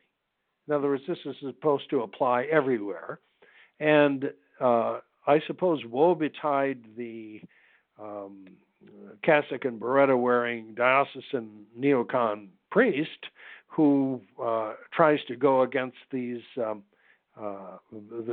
norms, as it were, that Francis has laid down. You talk about strictness of rules; these rules will be enforced. Mm-hmm. Yeah, Father Retro's days are numbered. Yeah. Yes, but don't forget, Father Retro is mostly interested in bells and incense and pretty vestments. They'll go along with this. I don't think they have any backbone in them to stand up to this at all. That's perhaps a whole other subject. But no, it's they want that niche of living in a type of dream world within the Novus Ordo, and they will have to go along with it. What if if Father Bob or Father Chuck's people come over to your parish, Father Retro's parish, and they're divorced and remarried, they're receiving communion over there? What, are you going to refuse them communion? And well, as you know, they move to your parish. As you know, Your Excellency, there's some people who always refuse communion. But speaking of which, I mean, you want to talk about making a mess? The SSPX now has faculties basically indefinitely granted. I mean, what's Father Bob going to do to stop people from crossing over to get valid confessions now? There's a real mess going on there at the top. Yes, and in another part of this document, you have the fact that all of this happens in the internal forum. That means you go to the priest either in confession or in some sort of private counseling, and he gives you the okay for adultery or fornication, and he gives you the okay for the communion wafer, and for being integrated into the parish, for leading the choir and so forth, and that holds good for all the parishes. So they will have to observe that too. They will have to say, well, you're welcome to lead the choir in our parish too, and or do whatever, and you can be integrated. This is a complete burning down of the church's moral principles. It's all it is. It's a burning to the ground all of the church's moral principles that it has always held from time immemorial. It is against sacred scripture. It is against the teaching of the church. It is nothing less than it is a monumental document, more than even Vatican II itself, inasmuch as it destroys all classic norms of Catholic moral theology. This might be the Franken baby of Vatican II. Yeah.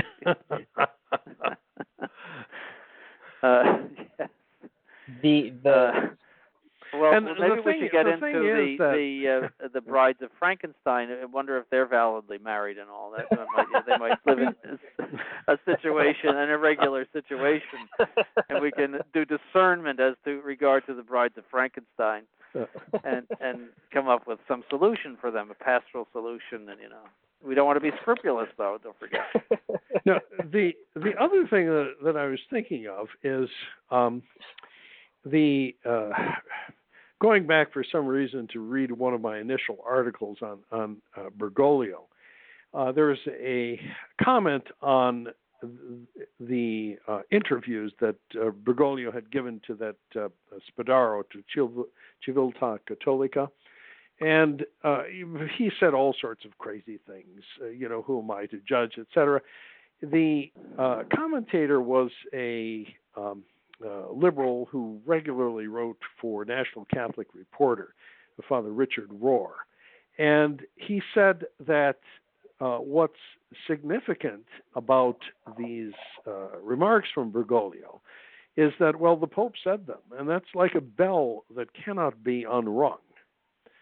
Once he says something, it goes into the public record, as it were, and people can point to it as an authentication for this, that, or the other point.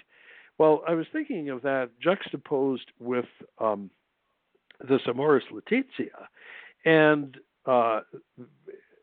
how could a neocon really, what could he foresee if he sees problems in this as a way to fix it? And the thing is that if you really can't, because the bell has been rung, the horse is now out of the stable, that the person who's supposedly the Holy Father has changed the paradigm and changed the perspective for everything, has trashed these rules and objective moral principles, it told you to discern, and allowed for second marriages and sacraments.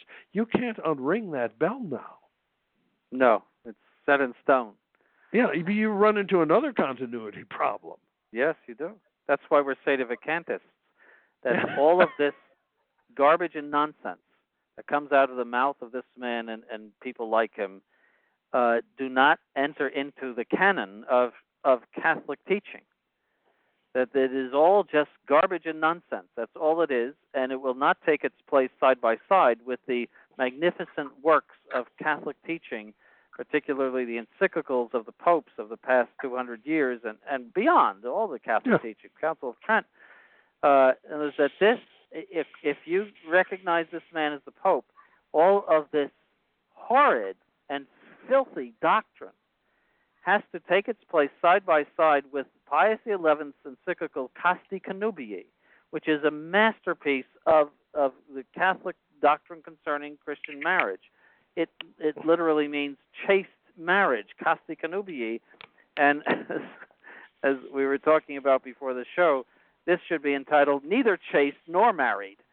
And it's just the opposite of what he wrote concerning the sacredness of marriage. And other popes who have taught, it's a treasure that has been just squandered and thrown to dogs. And we cannot permit this to stand side by side with the teaching of the Catholic Church. It is something that belongs in the garbage can. It should be burned together with the teaching, the documents of Vatican II. I was saying to the seminarians today that bonfire, if I am ever elected the Pope, the bonfire that is going to be taking place in St. Peter's Square will be so intense that you can see it from a satellite photo. So the flames, this is one more thing that can be thrown on the flames. I mean, this stuff has to go. This cannot be associated with Roman Catholicism. This is a scandal. Well, it's all embedded to your point, Your Excellency, that quote that we read earlier about the children could be endangered by people living as brother and sister. I went back to the footnote. That's in the Acta Apostolici Sedis. So it's embedded within the sort of magisterium of the Novus Ordo Church. So it isn't just the documents of Vatican II. It's like a disease. It's everywhere. The next article. That's the Vatican II, the post-Vatican II Acta. That's what the acts of Vatican you were saying II what are the neocons going to do when it's in their Acta? You know. Yes. So this will go into the Acta too. This is it's going up on the internet, and it's going into the Acta. That means the official teaching and record of pontifical acts. And where is your continuity? If you lose continuity, you lose the Catholic Church. Well, don't worry. Where is it? Cardinal Burke has an answer for you. We'll get to that. The National Catholic Reporter then had reactions to the Pope's reflection. The first one is from John Gehrig, who's the Catholic Program Director at Faith in Public Life, and his quote, "Pope Francis is driving a nail in the coffin of fortress Catholicism by urging church leaders to build bridges, not walls. The document is both hopeful and a powerful rebuke to those who put judgment before grace. The Pope knows that doctrine is most alive when it is a doctrine in the streets, walking into the community, into the complexity and messiness of real life. Then the next that is is true. That's a genuine assessment of it. Yeah. Sure. The next one is from Francis D. Bernardo, the executive director of New Ways Ministry. Pope's joy of love is not very joyful for LGBT Catholics. Pope Francis's latest document, Amoris Laetitia, does not inspire joy in LGBT Catholics and their supporters. As far as sexual orientation and gender identity issues are concerned, the Pope's latest apostolic exhortation reiterates church formulas which show that the Vatican has yet to learn from the experiences and faith lives of so many LGBT church members or their supporters. Now, that's a fair point, Your Excellency. Maybe it was a bridge too far to try to deal with homosexuals in this document. It was enough to deal with the divorced and remarried. All I can say is he needs some seminarians to go through the document. That was highlighted, remember, that whatever situation they're in. Remember I pointed that out? Right. So that opens up the LGBT, QRX, XYZ. Everything. I think you want, Your Excellency, I think you want to keep him away from the seminarians.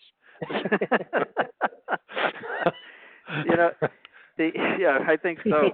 Yeah. But yes, that's in there. He missed it. He did not read his document. And it's in there, all of the reasoning that you could use for fornication and adultery, you could use for that. Because in another part, he says effectively, this is not a quote, but that the essence of marriage is love. And that, it's not a contract as it is in the classical and Catholic teaching, but it's where there is love. I mean, that's it's a union of love. And there was recently a lady arrested for fornicating with her dog. That's a union of love. Right? It opens it to everything, and so he doesn't understand how much this destroys Catholic moral principles. It burns down the whole house. Right. It was always interesting to me that you find that among people who are of a liberal/progressive mindset in the modernist church, that they don't read documents like this closely and realize how radical they are. That happened, time and time again with some of the things Ratzinger would say, that because his language was sometimes obscure, people didn't realize that it in fact supported their program. So that's obviously the case with this guy. Mm-hmm. Yeah. Perhaps what might be the most perspicacious reaction of the day, in my mind, Your Excellency, comes from the New York Times. So on your side of the pond, this a series of quotes. So The New Catholic Truth is the title of this article in the New York Times. And so it speaks, I'm just going to read three paragraphs from here. The first one is, Roman Catholicism remains officially united. The Church has a conservative wing, a liberal wing, and a low-grade civil war, but the Church's left and right have found ways to coexist, and since the 1970s, any kind of rupture has seemed relatively unlikely. But there is also now a new papal teaching, a teaching in favor of the truce itself. That is, the post-1960s separation between doctrine and pastoral practice now has a papal imprimatur, rather than being a state of affairs that popes were merely tolerating for the sake of unity. Indeed, for Pope Francis, that separation is clearly a hoped-for source of renewal, revival, and revitalization, rather than something that renewal or revival might enable the Church to gradually transcend. Again, this is not the clear change of doctrine, the proof of concept for other changes that many liberal bishops and cardinals sought, but it is an encouragement for innovation on the ground, for the de facto changes that more sophisticated liberal Catholics believe will eventually render certain uncomfortable doctrines as dead letters without the need for a formal repudiation from the top. A slippage that follows from this lack of confidence is one of the most striking aspects of the Pope's letter. What the Church considers serious sin becomes mere irregularity. What the Church considers a commandment becomes a mere ideal. What the Church once stated authoritatively, it now proffers tentatively, in tones laced with self-effacement and self-critique. That's the perfect. New York Times. The New York Times, Your Excellency. That's such a great summary of it. Yes, and it should be pointed out that all of this business of discernment and irregularity and so forth has been practiced for a long, long time with regard to birth control. That you would go to the priest and say, I'm practicing artificial birth control, and he would say, well, use your conscience. And this is just an extension of it into divorce and remarriage and fornication. So that should be pointed out, and he's right, that this was something tolerated, quote-unquote tolerated, it was encouraged, but, under the table. Now it has achieved the form of a document, and this idea of separating the pastoral from the doctrinal is the path that needs to be taken, so that people can just, as he says, put the doctrinal on a bookshelf and to collect dust, whereas the pastoral really is the effective doctrine that needs to be followed. Yes, he's absolutely right. That was a masterpiece paragraph. Yes, I certainly second that, and the writer was very, very perceptive.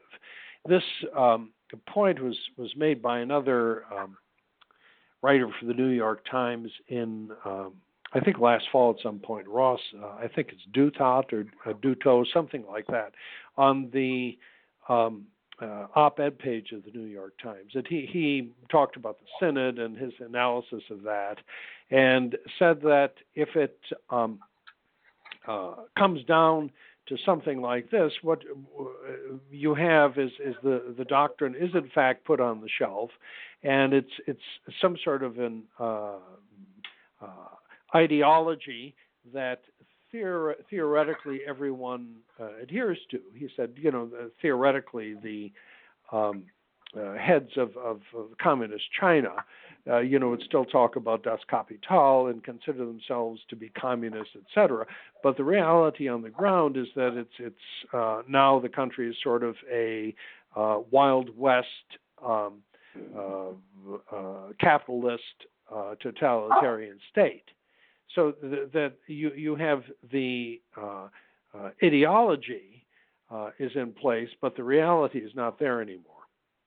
Mm-hmm. And yes, that's what very pastoral is. Perceptive, very, very perceptive. Yeah, I think you covered that Ross Dutot piece in a Francis Watch, Father. Yes, yeah. So now we've got the pushback. We've got Cardinal Burke authoring an op-ed called Amoris Laetitia and the Constant Teaching and Practice of the Church. Well, there's two things that are opposed. So I'm just going to read a few quotes from Cardinal Burke's op-ed. He says, the only key to the correct interpretation of Amoris Laetitia is the constant teaching of the Church and her discipline that safeguards and fosters this teaching. Pope Francis makes clear from the beginning that the post-synodal apostolic exhortation is not an act of the magisterium. In other words, the Holy Father is proposing what he personally believes is the will of Christ for his church, but he does not intend to impose his point of view, nor to condemn those who insist on what he calls a more rigorous pastoral care. People like me is what he's thinking, I'm sure. What is more, as noted above, a document which is the fruit of the Synod of Bishops must always be read in the light of the purpose of the Synod itself, namely to safeguard and foster what the Church has always taught and practiced in accord with her teaching. Finally, I remember the discussion which surrounded the publication of the conversations between Blessed Pope Paul VI and Jean Guiton in 1967. The concern was the danger that the faithful would confuse the Pope's personal reflections with official church teaching. While the Roman pontiff has personal reflections which are interesting and can be inspiring, the Church must be ever attentive to point out that their publication is a personal act and not an exercise of the papal magisterium. Otherwise, those who do not understand the distinction or do not want to understand it will present such reflections and even anecdotal remarks of the Pope as declarations of a change in the Church's teaching, to the great confusion of the faithful. Such confusion is harmful to the faithful and weakens the witness of the Church as the body of Christ in the world. So this is the Michael Davies defense, Father Cekada. It's not official, so it doesn't count. No, it's not official. When I read that, my jaw dropped. That how could you say that it's just a personal opinion? It's an apostolic exhortation going out supposedly to the whole church, but it's nonsense. Even the right away Rorate Cheli picked up on this, and they did a little piece a couple of days ago called 3 Tiny Notes on Amoris Laetitia, completely poo-pooing this idea, saying that it is that in fact it is intended to be teaching, and that Burke dismissing it by saying it's not a big deal and not magisterially relevant is simply not true. This is Rorate. The present Pope and his successors will not act as if it were not magisterially relevant, and bishops on the ground will certainly invoke it in their own magisterial pronouncements. It will certainly have its place in future editions of Denzinger and any future revision of the Catechism of the Catholic Church. And then he says that more like Dumzinger. Well, yeah, Dumzinger. I have paragraph 3 right here. Can I read it?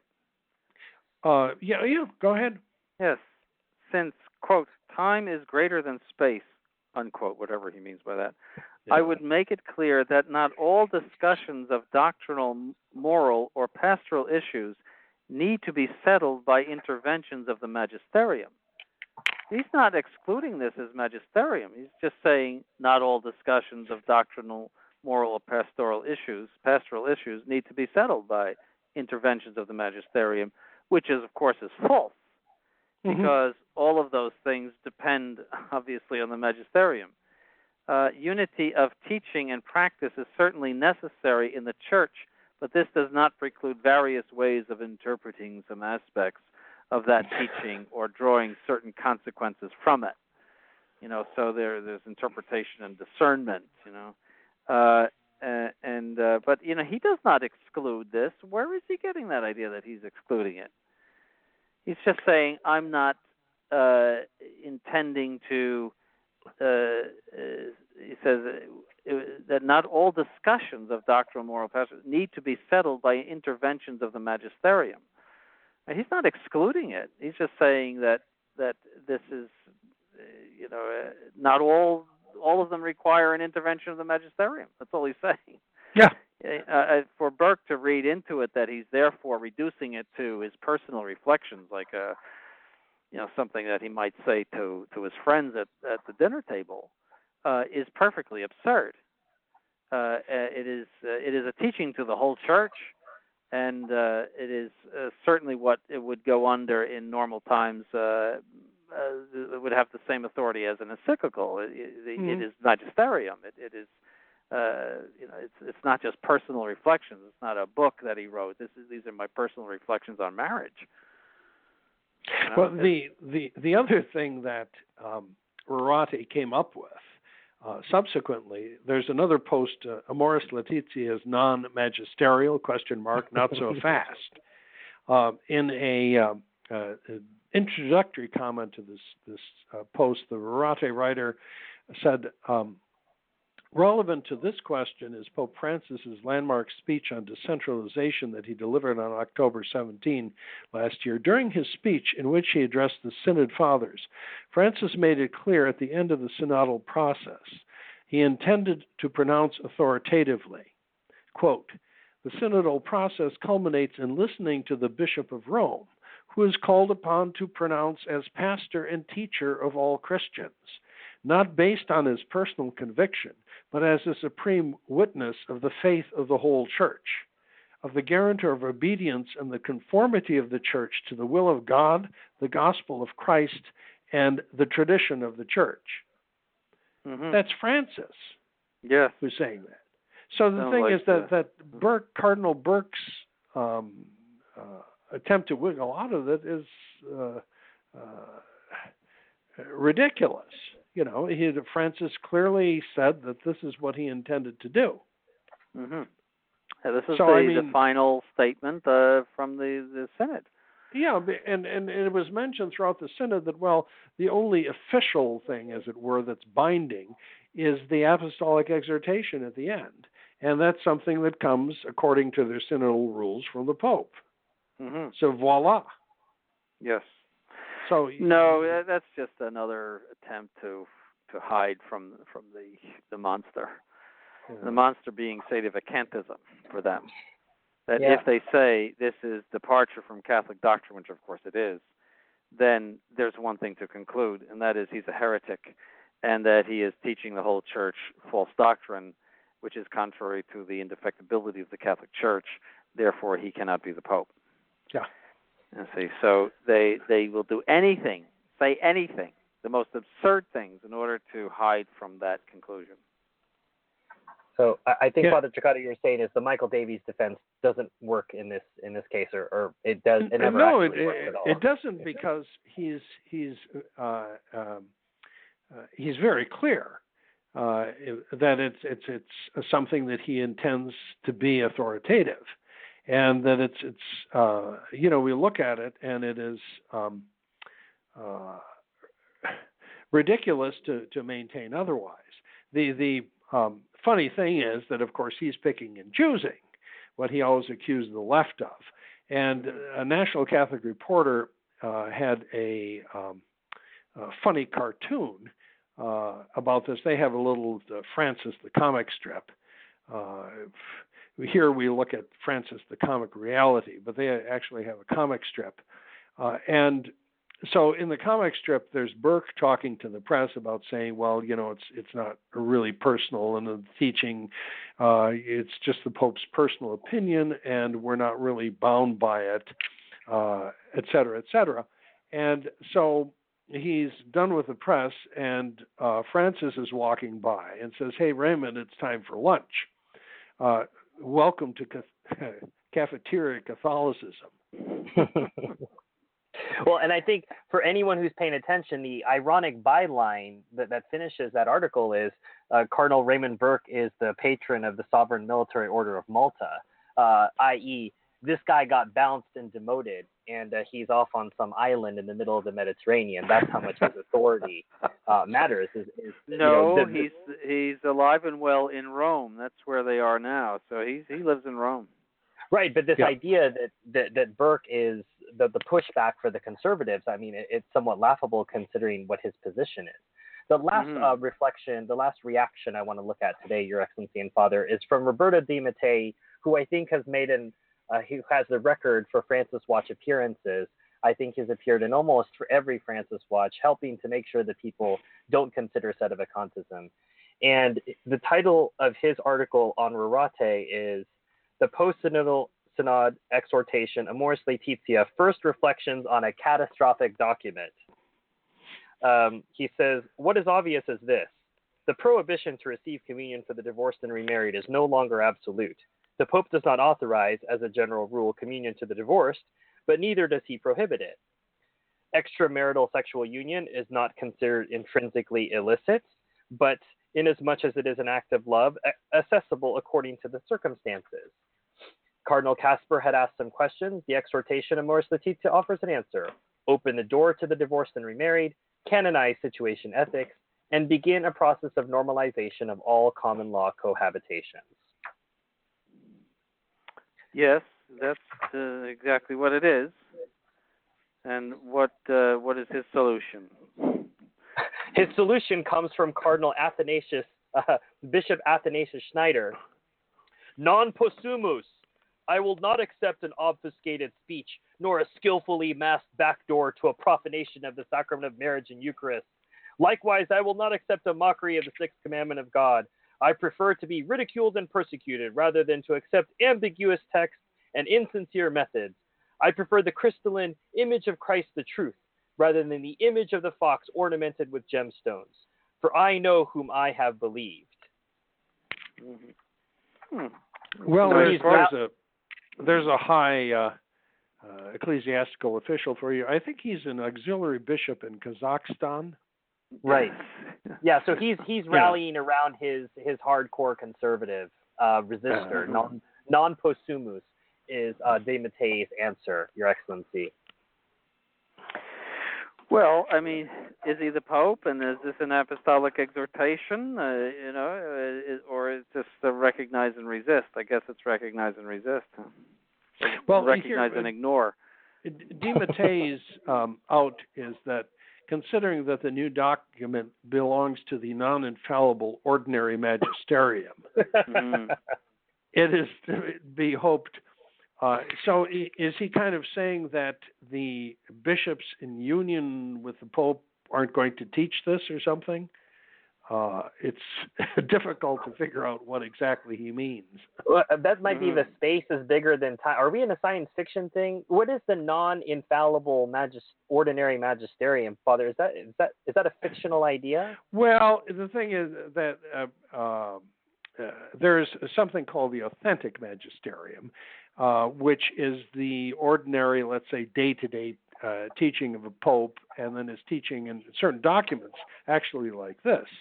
And these have to be received with religious assent, etc.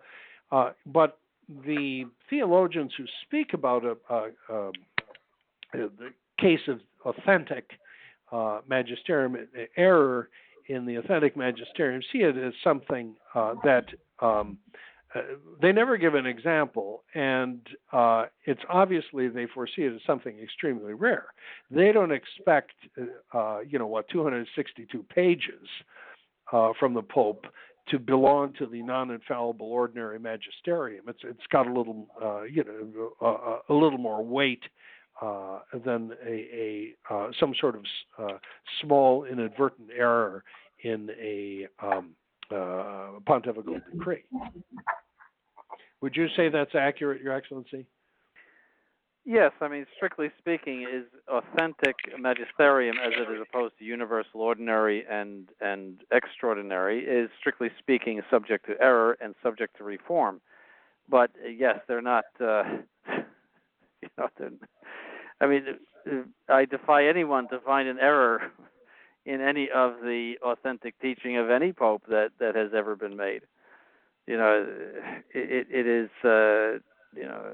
It's the ordinary teaching of the church, and we have to listen to it as children listen to a teacher. And it's a mortal sin to dissent from it. But this is just something totally loaded with error. It's incredible, And but you can't just throw it out. You can't just say, well, we don't pay attention to that. That's something contrary to Catholic teaching and practice. Sure, because the Pope is supposed to the Pope is supposed to have at least a certain guidance in terms of, I think, what they call universal providence when he makes these statements that strictly aren't part of the extraordinary magisterium. Mm-hmm. So, well, that's all we've got time for today, Your Excellency and Father. Thank you for a marathon episode on our flagship show. Again, we acted outside of the authority of Francis Watch in doing this episode because we had to just deal with this document. And as the bishop alluded to, listeners, we may have to come back and continue to dissect this document because it needs to be exposed for what it is. And we may do that on future episodes of Francis Watch or in a separate special episode. Your Excellency and Father, any closing thoughts? Father, I'll let you go first. well, as I say, once again, it's what we expected, and it's going to be a long slog for us to go through this and to figure out all of the consequences. But I think that the consequences of this document are truly earth-shaking, and that we've only begun to hear the rumblings about it. That's one point. The other is it will be interesting how this document and its analysis plays out vis-a-vis the ongoing reconciliation process of the Society of St. Pius X. So that will be something to watch as well, the reactions that come from that. Yes, just reiterating that, as I said, it is the burning down of the house of moral teaching.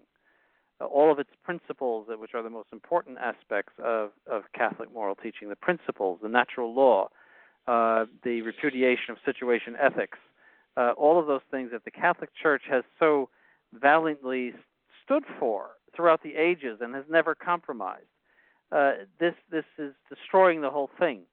Also, I would say this is the indissolubility of marriage is one of the last aspects of the pre-Vatican II Catholic faith and practice that endured through Vatican II.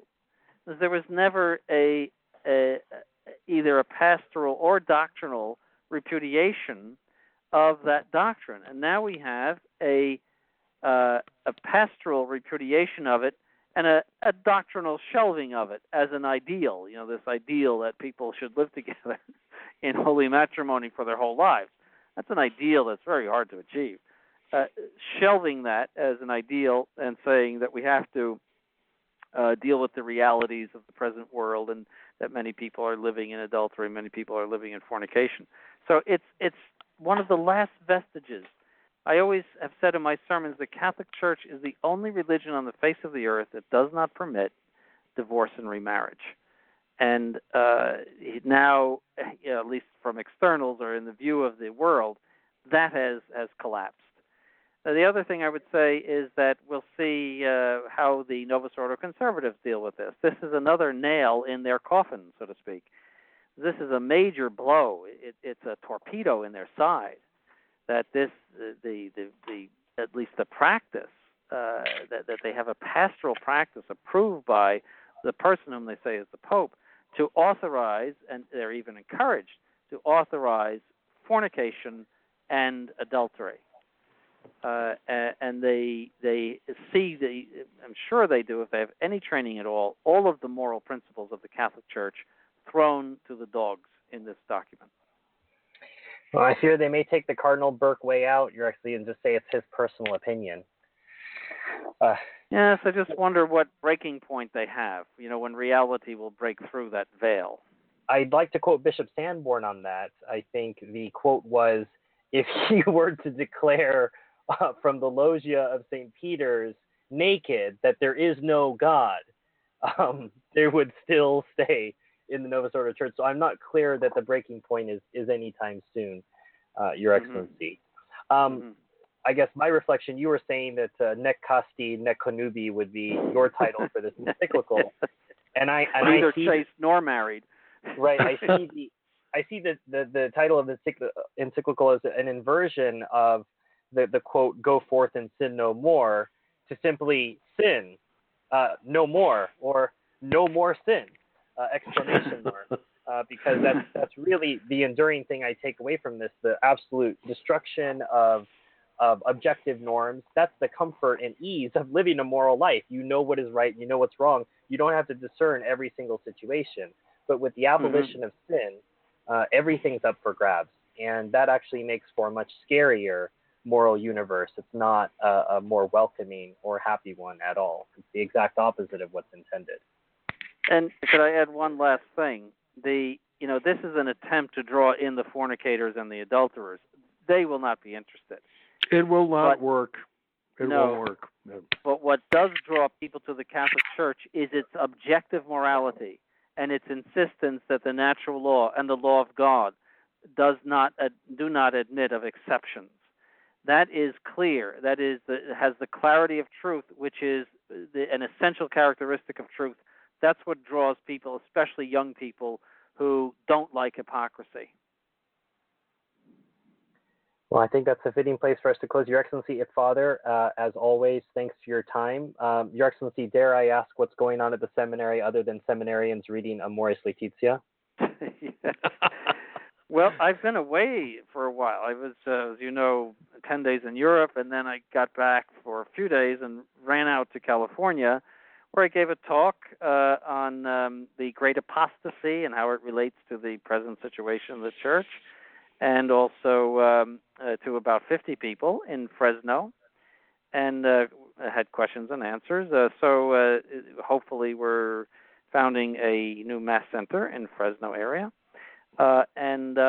So I have just gotten back. I got back last night from California, so I have to catch up myself a little bit as to what's going on in the seminary.